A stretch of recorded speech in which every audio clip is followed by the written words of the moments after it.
The larger picture in Tianjin in China. This is where the stage has been set for the SCO summit. Prime Minister Narendra Modi, among several other world leaders, is in the northern China's Tianjin, of course, for the world's biggest gathering of this year, in fact. Now remember, this summit is taking place from August 31st to September 1st. And China, which holds the rotating chair of the SCO this year, has described this gathering as one of its most important diplomatic events of the year.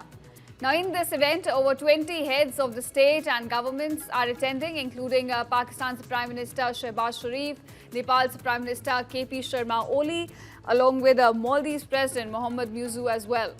Now, remember, the summit will conclude with a leaders' session on Monday, which will be followed by China's grand military parade to be taking place in the capital city. It will mark the 80th anniversary of the victory in the Chinese People's War of Resistance against Japan and the end of the World War II. Now here, Russian President Vladimir Putin is also in Tianjin, of course, for the SCO summit, and we will see a crucial bilateral taking place between the Russian President and the Indian Prime Minister on Monday. Remember, their meeting will be focusing on strengthening India-Russia cooperation in trade, defense, and also the US pressure that's coming in on India in terms of 50% tariffs. So that's what's on the cards when regards to the bilateral meet.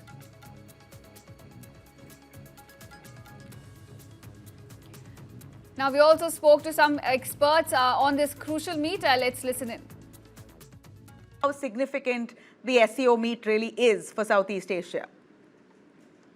Well, this is something that is across the spectrum between South Asia and Central Asia within the whole Eurasian context now. As you know, that SCO was essentially a Shanghai File.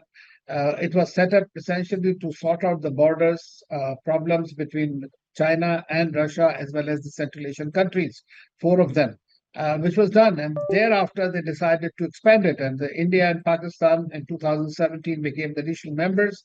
And then we have had Iran and further Belarus in that now. So this 10-member grouping, and then you, of course, have the dialogue partners and others.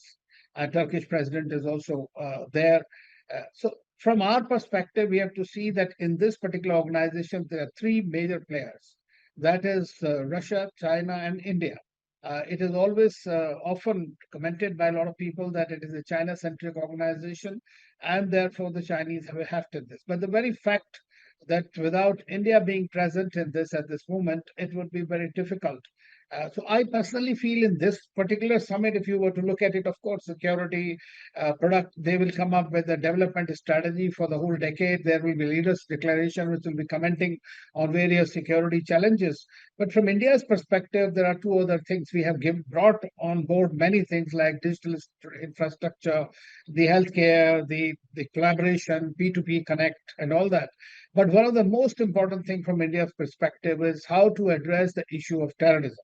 Because the SCO also, ironically, has a country that is a state sponsor of terrorism and had recently indulged in that once again in Pahalgam.